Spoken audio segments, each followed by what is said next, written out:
The way I actually found my art style may surprise you. I never really wanted to find my art style in the first place, but now I'm stuck with it, sorta. So in this video I will tell you how I found my style, how to paint in your style consistently and effortlessly, and if you're feeling stuck like me in your own style, how you can change that.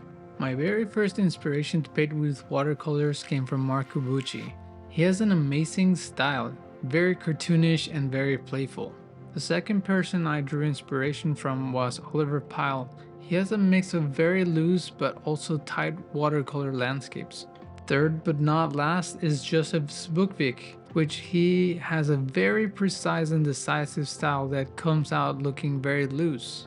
There are many more people I was inspired by, and I did what everyone in the art world does, and I started just copying their style. But I wasn't doing it for the reasons you might be thinking. I didn't want to be like them, I didn't want to paint like them. I wanted to feel how it was to paint like them. The different characteristics of each of their styles was an experience that I could try to emulate in my painting. So painting loosely, painting tightly, being more decisive, trying to be more precise, and just overall trying to have a more playful approach with my brushstrokes. And as I did this more and more, one thing became very apparent. I would never paint like them, but not because I couldn't, it was just something else. The day that I found this out was when I showed one of my paintings to a friend who I have shared my work with before. I even showed them the piece of art that I tried emulating, but you know what they said?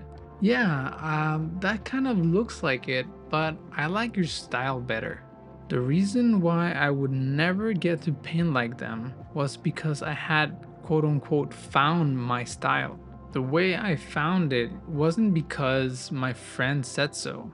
It was because of a few minor decisions I made in every painting while I was trying to copy other great artists' work. When I was trying to paint, for example, like Oliver Pyle, I noticed that when he liked to wait for some portions of the paper to dry to get hard edges, I really didn't like that. But I thought I was just being impatient and a rebel for not following what he said.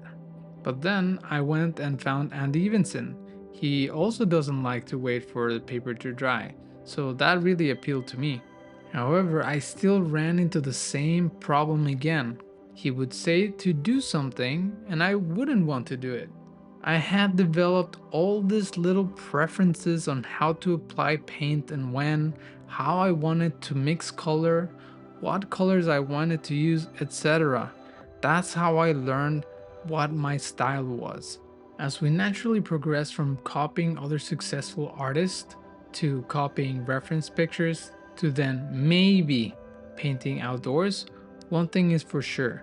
The information and structure of the subject varies a lot. So with each scenario, my instinctive decision making became less so. I was very unsure on what to do next, and I was also overwhelmed with all the decisions that I had to make, so my painting became very much reactive and very little intuition went into it. Or so I thought. What was really happening was that given the different circumstances, I had a different approach, which led to a different result each time, but my style was actually consistent but different on each scenario.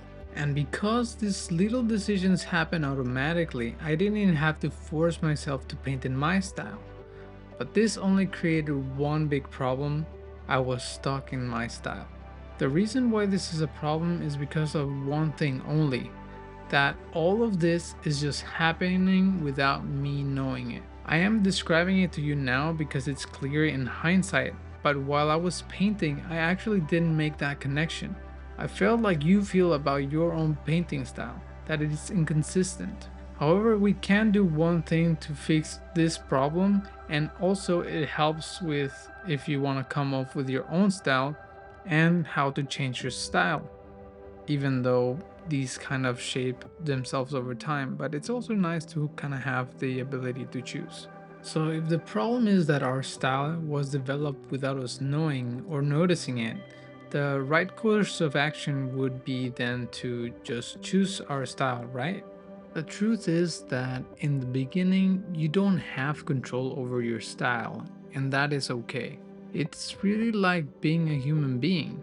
As babies, we don't have much control over what we want to do or experience. But as we grow, we develop our sense of self, our preferences, and desires. And just like our past shapes our today's behavior, it doesn't mean that we will be like that forever. We always have the power to choose who we are, and that is the same thing that happens with our art style. It is already within us as artists, and it evolves as we grow down the path of the artist. A journey that is very much like life itself. Thank you very much for watching, and I'll see you tomorrow.